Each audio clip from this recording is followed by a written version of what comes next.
Well, I made Channel 26. From last night? I haven't seen it yet. I haven't seen it yet.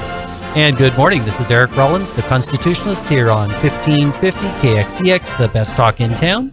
Today, I am actually joined by the person that was my first guest that is very connected to this particular song. I liked it so much that I have stuck with it. I am joined by a school board member, a retired Marine, Major Terry Slatic. Always a pleasure, my friend. Welcome. Long time no see. Oh, I know it. It's been about 12 hours. Just about that. Just about. I didn't stay for the whole meeting. I stayed long enough. So we're going to jump in. I'm going to deal with calendar and some of my other stuff later. We're going to jump in and talk about what happened at the school board meeting. Some good news is they got embarrassed into bringing police officers back on campus for middle schools. They didn't like it when it was pointed out that they were largely playing politics as to why they got rid of them in the first place. It magically coincided with the defund the police movement, and they decided, well, just because there's knives and guns on the middle school campus, well, the solution is to get rid of the cops. Because the cops, per them, are racist, even though there is no data. I'm a data-driven guy, as I know you are. Yeah. There's no data in this city, and there's actually no federal data that shows that there's this abject racism that they claim every single day. As Dermanuel, I think you heard Dermanuel's commentary on the news yesterday. Mm-hmm. To them, it's all about race. Yeah, everything is race. Everything is race. Well, I listen to people of color, black and brown students, and equity. I probably heard that 40 times, and I was only there for the first, 2+ hours, Okay. 2.5 hours. May I respectfully suggest that for the listeners and watchers, we make sure it's such a point, but it has to be made. Equity is what you're saying. They're saying this every day, 40 times in a 3-4 hour period. The difference between equity and equality must be emphasized to you listeners every single moment. Equity, equality that we all grew up with, equal opportunity. Our framers, they believed in this. It was the seminal point of our foundation. That has been bastardized into equity. Equity doesn't mean equal opportunity. Equity means equal outcome. Yep, which is socialism. Which is, well, socialism says they're doing it, but of course they never did. Hence why socialism is a failed experiment. But think of a pro football team or a pro sport. Equity means that everybody's going to be Michael Jordan, and everyone can't be Michael Jordan. It means everybody is going to be Dr. Christian Barnard. Everyone's not going to be Dr. Christian Barnard doing the first heart transplant. Well, sports is one of the few meritocracies left. Correct, and it's one of those ones that nobody wants to discuss because it would be incredibly awkward to discuss that 85% of the NBA is black players. Well, where's the equality and equity in that for the non-black player? Same thing with the NFL. I believe right now is not 68% black. Where's the equity in that for the non-black players? That'd be an awkward conversation. Mm-hmm. Well, they're just conveniently ignoring it. Yes. We had somebody come up to the mic just before me last night and talked about how whites were a race or a skin color that, in effect, teaches violence. I called her out on being a racist because I think that paints with a broad brush. Anytime you see people for race first and only, you're a bigot, you're a racist. Yes. I'm old enough to have remembered actually when Dr. King said character the very first time, which everyone thinks it was 67, 68. The very, very first time he used those talking points in his speeches was 1963. Didn't realize it was that early. It was that early. Again, he used them more times because it was that important. He needed to reinforce those things. But 63 was the first time for those of you who are into the history, and I'm old enough to remember that. Certainly the 67, 68 period as well.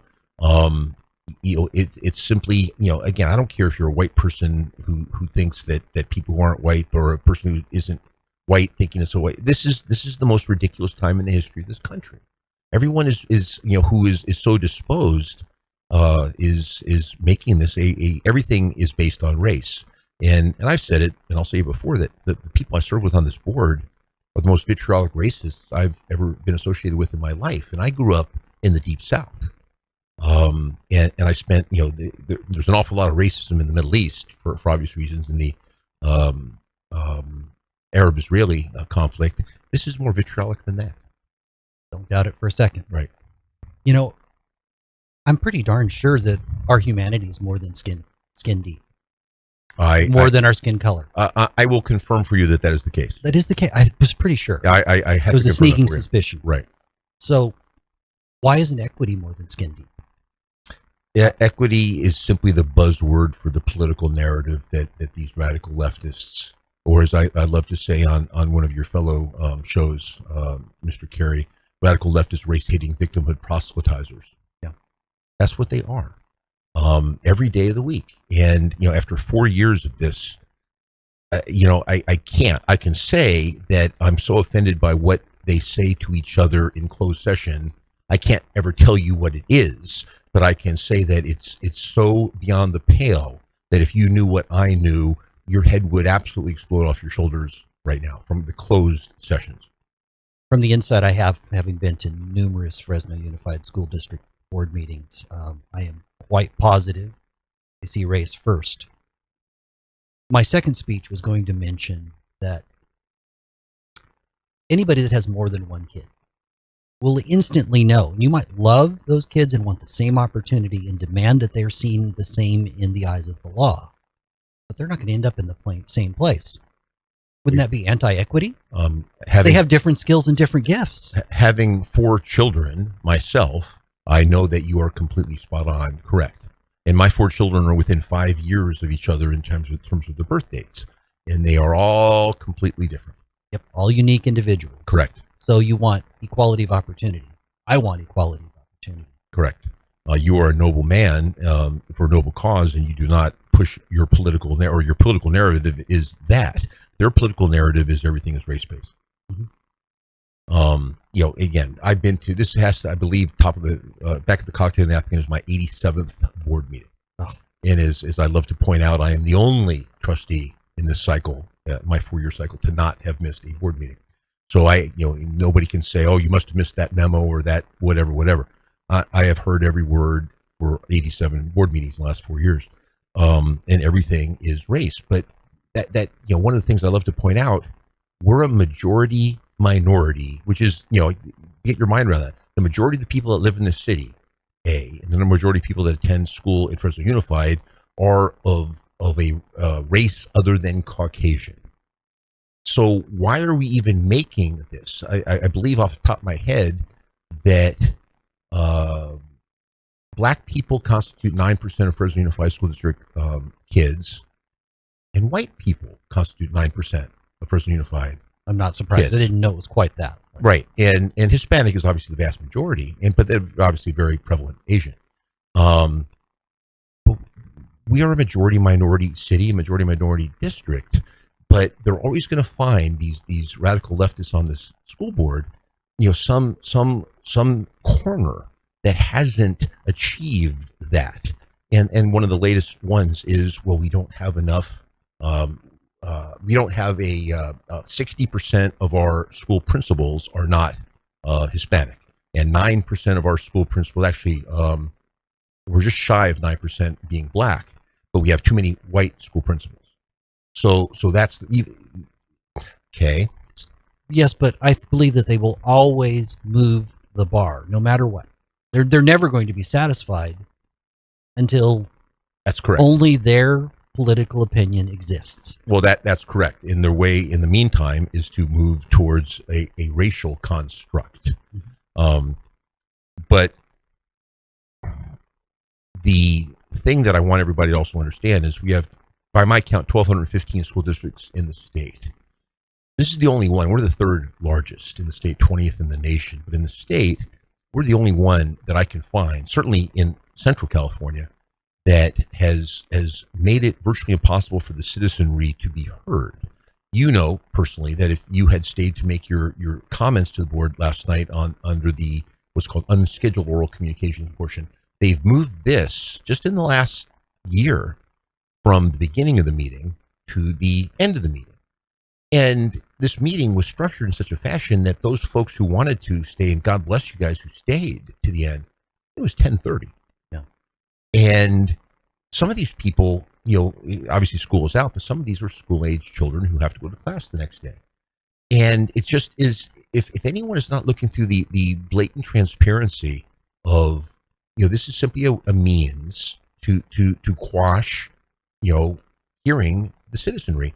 But on a lesser note, because it's not all about me, we're also out of the 1,215 school districts, the only one that I can find where they have eliminated the ability of the electeds to speak from the dais in what used to be called board superintendent communication, which technically, it's like in the 3-minute speeches on the House floor in D.C.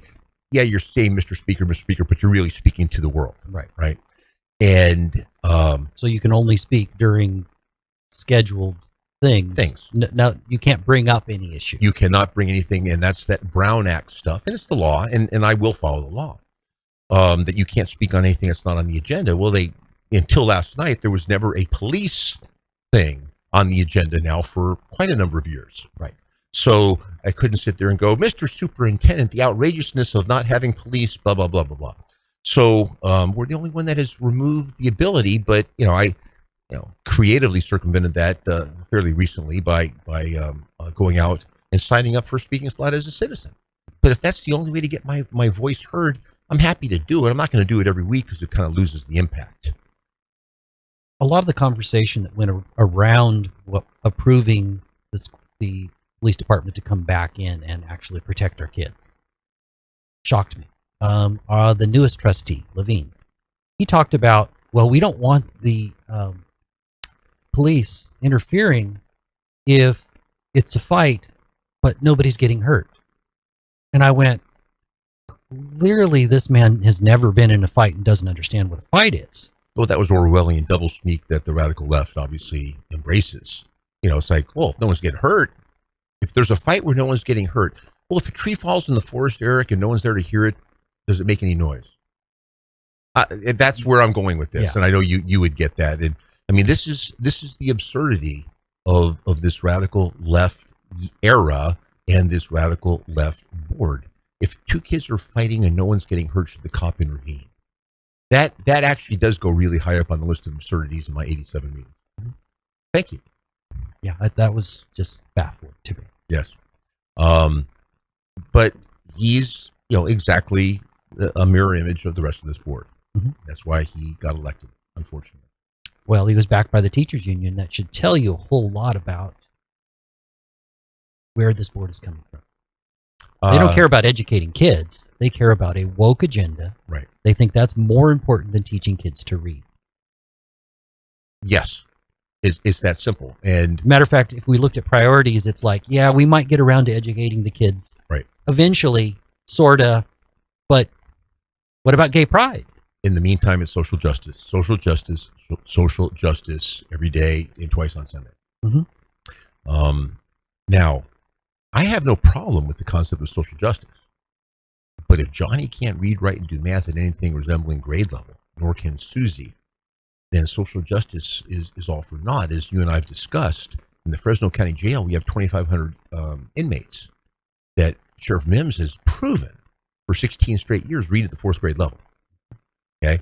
And they come from us. They come from Fresno Unified. And we don't have data on that, but you got to figure the majority. The majority of them. And the numbers are staggering if you think about how that the average stay in the Fresno County Jail is 37 days. How many people have turned over in order to be tested at grade level reading, over 16 years? I mean, tens and tens of thousands. And obviously, as you and I have also discussed, Fresno Unified contributes thousands more graduates who read, write, and do math at the elementary school level every year. Every year. Right. And one of my other ones I'm jumping up and down on now because it's getting people's attention because it's a good granular statistic. 700 of those kids get diplomas with 1.0 GPAs. They go, how could you get a diploma with a 1.0 GPA? Because we give diplomas with 1.0. Now, technically, you can't get a 1.00. I mean, there's some 1.01s, 1.1s, 1.2s. If you're in the one range, how do you graduate? Well, Is the bottom line. right. And how did you advance, from fifth to sixth, sixth to seventh, seventh to eighth, eighth to ninth, et cetera, but they all do. And, statistically, and you understand statistics, and I do, we have 74,000 kids, plus or minus. Is it statistically possible that 100% of those kids are going to achieve mastery of the curriculum in any given year? It's statistically impossible. Right. And, yes, well, that's trustee. That's why we have grades A, B, C, and D. Okay, but if they're 10% behind in third grade, which subsequently becomes, exacerbated and mounting onto the 10% from the fourth and the fifth, that's why we have kids that we just socially promote, not doing them any good whatsoever. Right. And I am absolutely convinced at this juncture, after studying this 50 hours a week for 4 years, one of the foundations of why we have such terrible parent engagement here is that, as everyone does, but here in particular, is a function of, well, if you're just superficially watching little Johnny and little Susie, your niece, nephew, grandkid, children, they keep getting advanced every year, so everything must be fine. I wanted to go ahead, and I got to meet the person running against you, Susan Whitrup. I'm sorry, I'm not familiar with her. I thought Darius Sesemi was running against me. Well, she's the front woman. Oh, okay, I'm sorry. Just to be clear, I wasn't clear on that. Because I'm running against Darius Sesemi, but I'll take your word for that. So she came to the Fresno GOP Central Committee meeting and spoke. I thought she was generally weak. She really didn't want to talk about the fact that when it comes to education, aside from the AP kids, at a few schools, Fresno Unified is a burning dumpster fire. Yes. And I've heard that from trustees from other districts. I won't name anybody, but surrounding districts are describing it that way. Correct. She didn't really want to discuss that. We didn't really have enough time to get real answers. She talked in generalities. She clearly knows how to talk education speak. We need somebody that is going to tell us how it is. Look, if this was basically a good school district, having somebody in that was not going to create waves might be useful. We have a dumpster fire, and we need somebody that actually will give it to us straight, because the only way we have a chance of fixing it is identifying the problem. Right. As people far wiser than you and I have said for a long time, you can't fix any problems if you agree that there's a problem. Right. Right. And, my good friend, Susan, and I am being a little bit humorous here. She is up until recently was a very close friend of mine, as was, her love of her life, Darius Sesemi, was a good friend. I've been to their homes numerous times, and we'll get into that when we have the appropriate time in the venue, of why suddenly, I'm the ugly fat kid, and my mother dresses me funny in the room, and all of this. But that's, again, when you want to launch that show, you let me know. We don't really have time today, but I also want to mention that, why wasn't she at the school board meeting? I've been to a whole bunch of them. How come I've never seen her? If you're running for school board, shame on you, Susan. You want to talk about, I got all this support. I got a whole long list. There's the camera. There's her whole long list of supporters. Support all those people that chose to support her. How come she's not even going to school board meetings? There's a level of commitment. I can respect that. Yes, I think that when people begin scrutinizing this race, they'll come to those same conclusions. So it was disappointing that we really didn't have more opportunity. I did tell her that there was no chance I was going to vote for her, but she seemed like a nice lady. I stand by that. She seems like a nice lady. Absolutely. But if you're going to run for school board, you need to be going to meetings and you need to be involved, or what's the point? She spent 35 years in this district as a school psychologist. There is not now I'm painting with a broad brush, there's not a group that is more liberal in school districts, and I've been told this by numerous people, than school psychologists. Yeah, she's technically a Republican. I don't know where she really stands, but I don't have a lot of faith because all of her experience comes from inside a failed school district, and she thinks she knows how to fix it. Well, anything that she might be positing about, how to fix it, I will look you in the eye, my good friend Darius, my good friend Susan. You all learn from me, from my sharing with you my solutions on this over the last 4 years. We're going to go ahead and go to break. This is Eric Rollins, the Constitutionalist, here on 1550 KXEX, the best talk in town. When we come back, I just kind of wanted to talk about how money relates, because $4 million seemed like nothing. So we're going to go ahead and come back. This is Eric Rollins, the Constitutionalist, here on 1550 KXEX, the best talk in town. I am joined by School Board Trustee for the Bullard area, Major Terry Slatic, U.S. Marines retired. That would be me. Okay, welcome. I thought it was interesting that they made such a big deal about the $4 million. Now, $4 million to the average person sounds like a lot of money. How big is Fresno Unified's budget? $2 billion now, which is just an abstract concept until you realize that the city of Fresno budget is $1 billion. Okay, and I'd love to point out, last time I counted the number of employees, 10,315. We are the largest employer north of the Grapevine in the state of California. And, $2 billion, so or for the whole program, including high schools. So let's give context from the guy who's been in the room for 87 meetings. This is, the term straw man. It's an artificial, construct that we want to say, oh, it's all about the money. It's all about the money. It's all about the money. It's not all about the money. So before, when they got rid of it, it wasn't all about the money because it didn't represent, 1% of the budget? Oh, less. I mean, at that time, it was, well, we will save this much money by doing that. It's insignificant. It was a straw man that was set up there, to say, well, this is all about the money. Nothing about the money. It's all about the social justice, and that your point back clearly at that time in history was the defund the police. And anybody who wants to sit there and pretend that it wasn't, there is the audio and video of Trustee Eastlis on the Reform the Police Committee.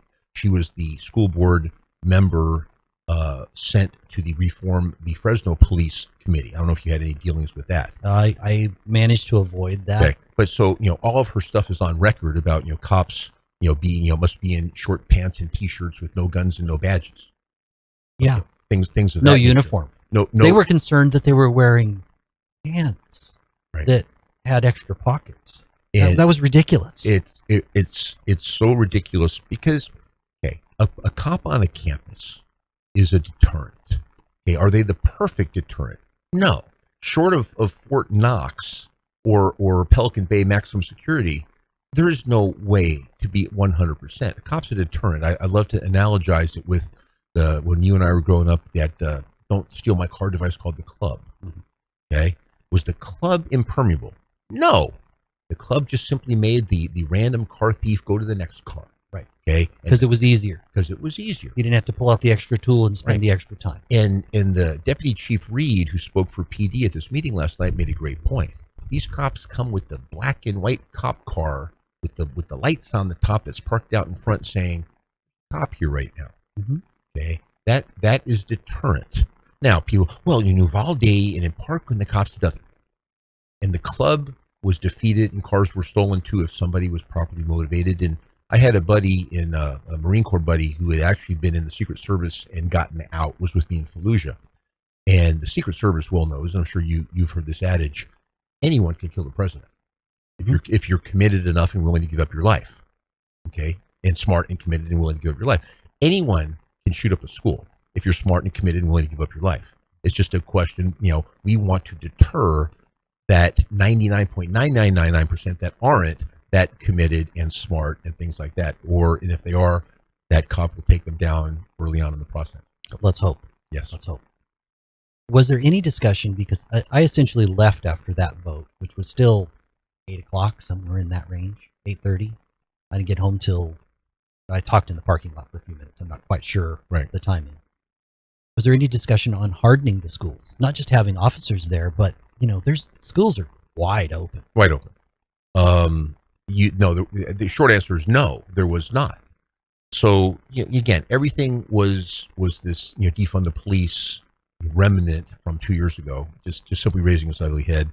For the trustees, the one remote Eastless, this much money and this much money, it's all a canard. Well, and she voted against it. I'm going to say this. She voted against it because she voted after 4 votes had already been for it. Okay. And, I know Trustee Eastless, and, she's running for re-election this year against somebody that I believe will defeat her. Isn't she a pretend Hispanic? Oh, I can't figure it out. I mean, I don't know what, I think I told you my father's adopted, so I can claim any ethnicity in the world because we have no idea what his heritage actually is. I absolutely believe that Trustee Eastless, being a board officer and being in the batting order for votes after 4 votes had already come in for this, could simply sit there and play to her base and say no. But if that vote, if she had to be the swing vote, it would have come out differently, in my opinion. That doesn't surprise me. And I would say expert opinion. I'm qualified to be an expert on all things Trustee Eastless. By this point. I'm sorry. That means you had to wrap your head around a whole lot of racism. Well, Eric, you may realize that back at SEER school, we learned how to survive waterboarding. So if I can survive waterboarding, I can survive this. Yeah. I'm sure it's not pleasant, though. No, it's not pleasant, but it is for the greater good. Yeah, absolutely. Absolutely. Overall, what do you think?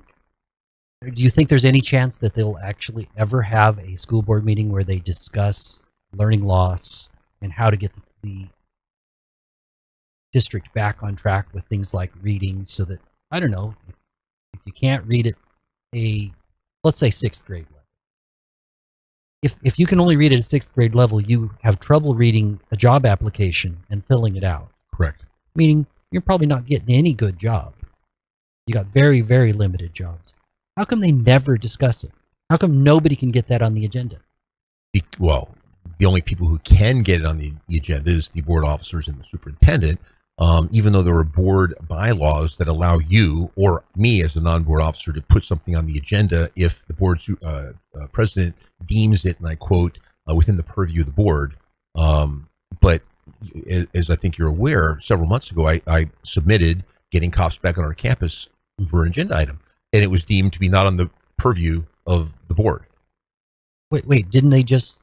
Yes. They just suddenly looked at that. Suddenly. Uvalde motivated them. Uvalde motivated them. But 7 months ago, it was not within the purview of the board. So, again, they simply, they can ask the lawyer there who will give an opinion that is consistent with what they want. I mean, he seems to be a little toady. Well, they love making the big money. His firm is making millions of dollars as an education law firm advising Fresno Unified. So they bought his legal opinion rather than him giving it his actual legal opinion. Well, legal opinions, are like elbows. Everybody has a couple of them. And I mean, there's a legal opinion that it's locked up in a safe. I can't even have it, but it exists for them to pull out whenever they say that I have no right to privacy. And any time I'm ever speaking to someone, it is by definition a public meeting. So even if I am in a closet with my wife, I don't know if it's a spousal privilege, but if I'm with a constituent at Starbucks, it is deemed a public meeting. And they did this to preclude me from litigating against having that recording made of me talking to some cheerleaders some years back. It wasn't a surreptitious recording because you can't ever claim privacy. But again, if you pay a lawyer enough money, I have this adage, you can get a legal opinion that it's possible that monkeys may fly out of my butt. Another issue that's happened at Fresno Unified that blew up in the news is the charge of racism. Now, I always thought that, especially with kids, you should be particularly careful with claiming something before all of it is researched.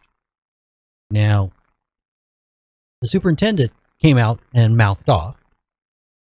Long before the investigation. Right. Right. I don't mind once the investigation say what you got to say. Say what you got to say. But I didn't think it was fair to the kid. I thought it was interesting that Trustee Thomas jumped in and talked about how her kid, I guess he conveniently forgot for several years that his coach had called him a word that starts with N. Mm-hmm. Conveniently forgot it, and then suddenly it needed to be a media storm because, I don't know, I guess she was doing the right thing, or was she playing politics? Well, you're leaving out, I think, a seminal point is at least according to the media report that I read, I believe it was in GV Wire, saying, owned by my good friend Darius Assemi, was that there's no record of Trustee Thomas having a child at Bullard in that 2016-2017 period. I was aware of that. I knew you'd fill in that gap. So it makes it very, very confusing. But those comments that she made, and she made them on a YouTube show for GV Wire, owned by my good friend Darius Assemi. And so it's all there for you to see. But it makes it quite awkward. So she's slandering a private citizen, the coach at Bullard High School, Don Arax. And he has, you may have noticed on the agenda, brought forth a claim for damages against the district. If you didn't notice it on the agenda last night. Now, people go, well, it was voted away. It's a pro forma move. You can't sue the district until you make a claim for damages and it's denied.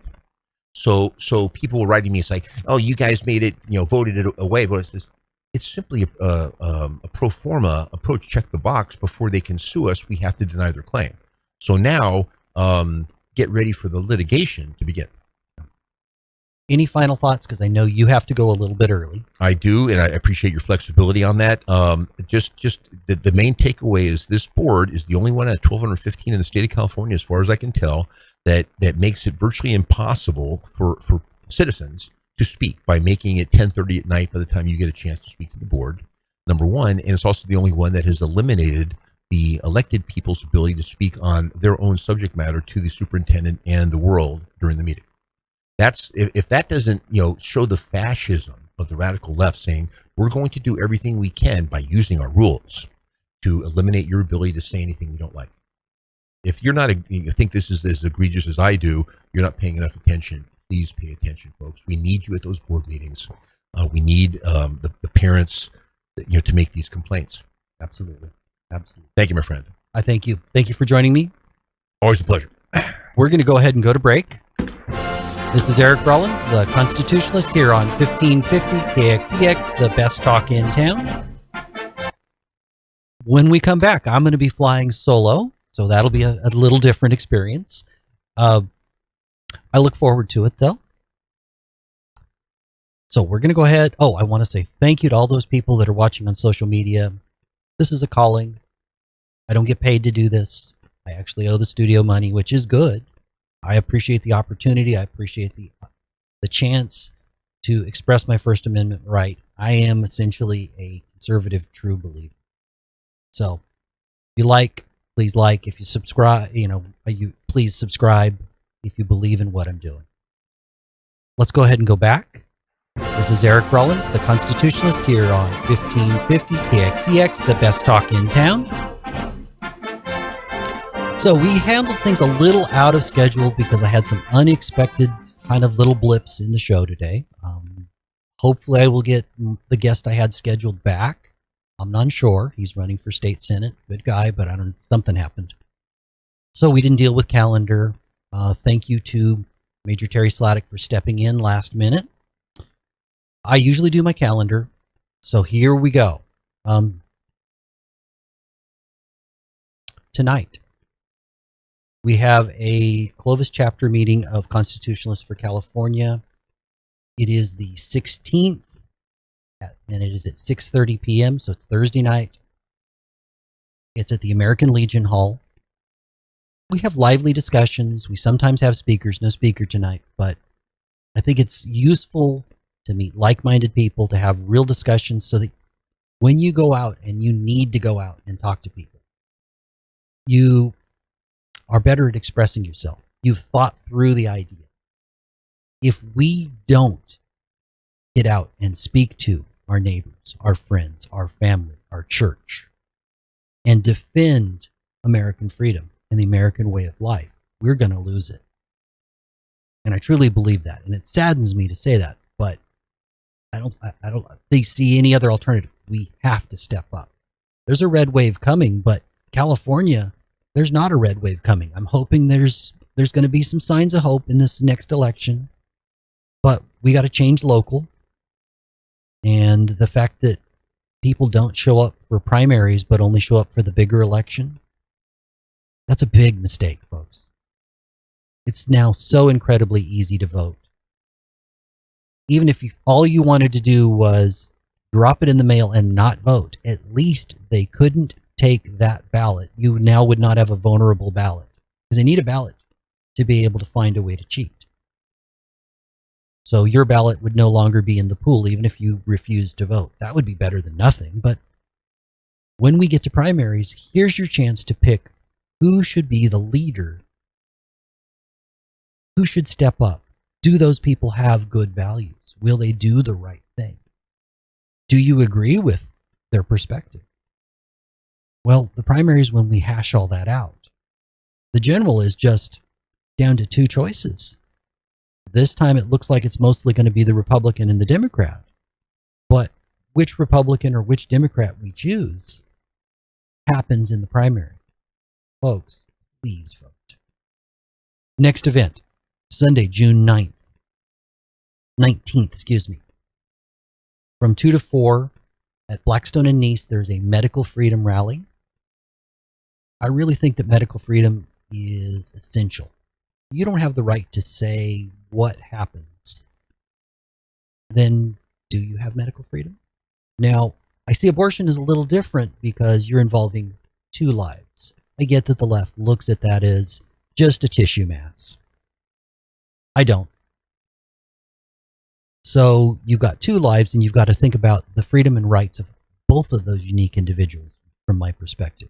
When we're just talking about whether you get a shot, and that's largely what Sacramento wants to do. They want to force us to get a shot, to jump through a hoop whenever they say, or they will restrict your lives. We've defeated a lot of the bad bills, but they've tried to do things like tell cops, you will lose your funding if you don't enforce our COVID tyranny. Notice I didn't say laws, I said COVID tyranny. Now, cops have real things to deal with, and whether somebody's wearing a mask, seems ridiculous that a cop would even have to deal with that. They have real issues. Why are we wasting their time? Yet Sacramento wants to do that. I truly don't trust the people in Sacramento, and that's why we need new people. But we also, some of them are halfway reasonable. If we were to contact them continually and push them, bad things can be stopped. And several of these bad COVID bills did get stopped. It looks like we were able to stop, at least for now, the bill that was going to allow 12-year-olds to make medical decisions for themselves. Now, how scary is that? A 12-year-old making decisions. So, are those your kids? Or does the state just get to impose themselves wherever they want? If we looked at what happened in Virginia, I think it was Terry McAuliffe. He's the candidate that basically said they're not your kids while they were in school. It's a large part of why Youngkin won, because people went, what do you mean? Of course they're my kids. Of course I should have a say. That is right there, I think, with our basic human rights, with our inalienable rights. And it bothers me that Democrats and the hard left, not always Democrats, the hard left, doesn't seem to believe in freedom unless it's their version of freedom. Meaning you can say whatever you want as long as it agrees with them, but boy, you need to not just be shut up, you need to be canceled. Currently, I'm not on YouTube because I dared to speak my mind. YouTube doesn't believe in freedom. The left doesn't believe in freedom.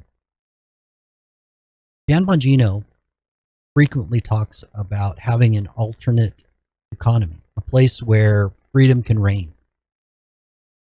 I think he's right. In a lot of ways, we need to move away from companies that don't believe in freedom, away from companies that are all about jamming their politics down your throat.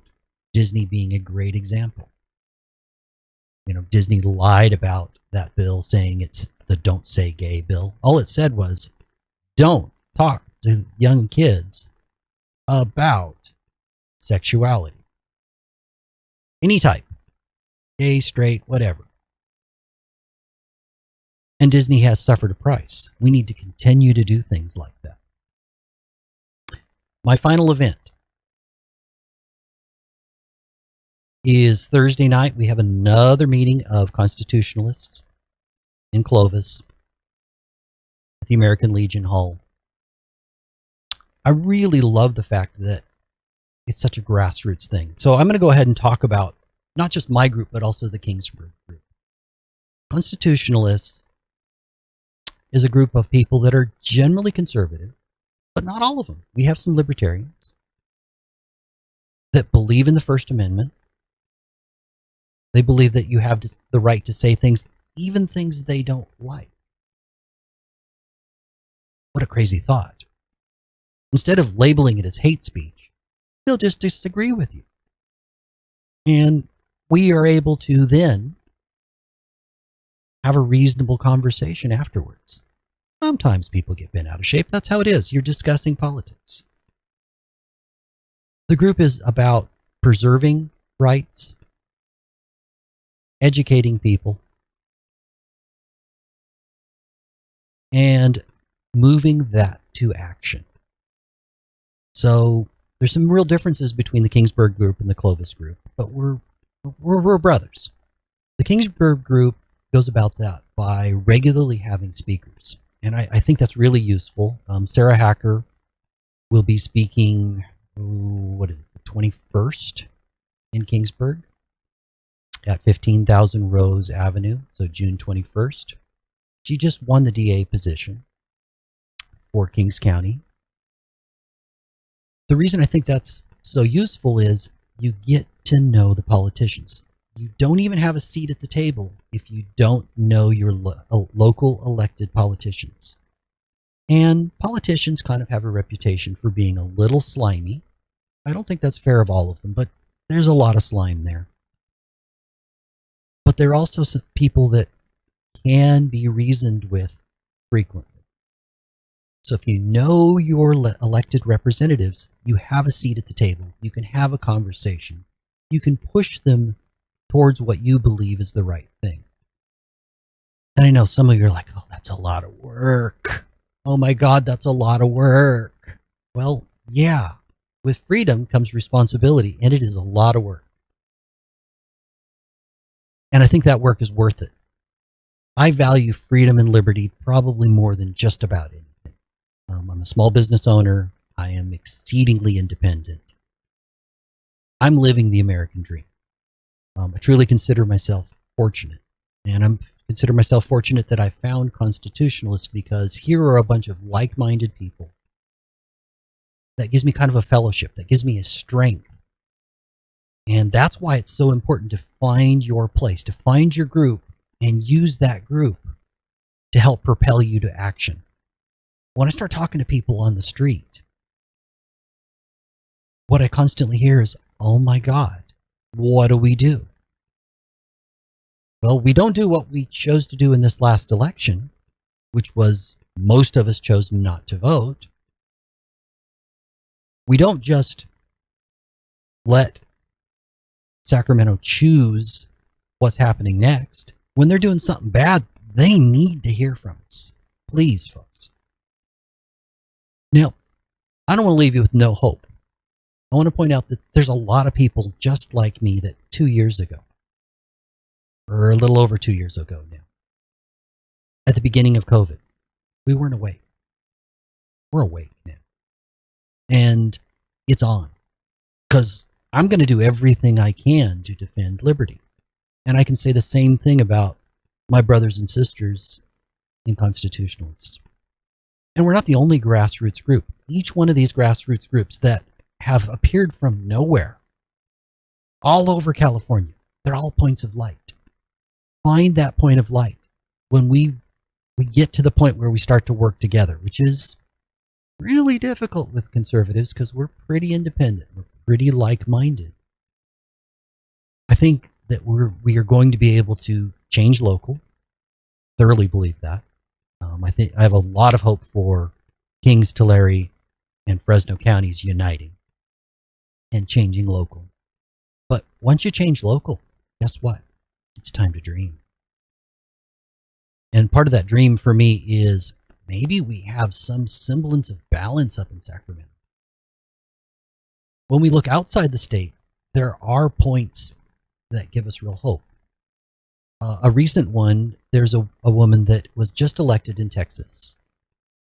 She's in a county that is a border state as a congresswoman. She's Hispanic. There has not been a Republican in that office since I think it was 1870, but way more than 100 years, something close to 150 years. And this district's about 85% Hispanic, and she won as a Republican.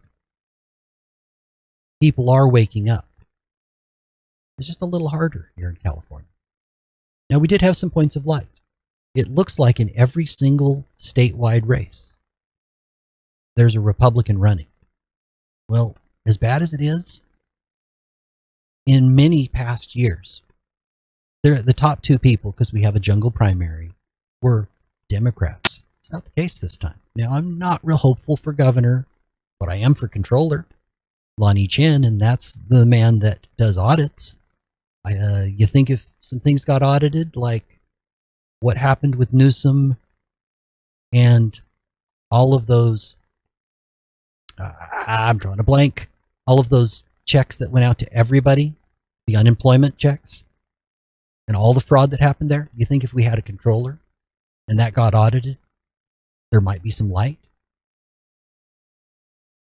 That matters. So I don't want to leave you without hope. I'm hopeful personally because I look at all these people that are awake, that we're ready, that suddenly there's people going to school board meetings because that's one of the big places you change things. Suddenly people are going to city council meetings and speaking. Please get out there and speak. It's not that hard. If you're watching this on social media, leave a comment. I'll give you suggestions. We even have somebody that came before our group that basically taught us how to give a speech in 3 minutes. What elements it needs, understanding who's in front of you. We had another person come before our group that taught us essentially how to interrogate a candidate. Now, I use the word interrogate because they're coming from the perspective of law enforcement. When you first meet a candidate, before we're through the primary, determining who they are they real? Because let's face it, a lot of them seem to have an ability to lie. We'll go with lie.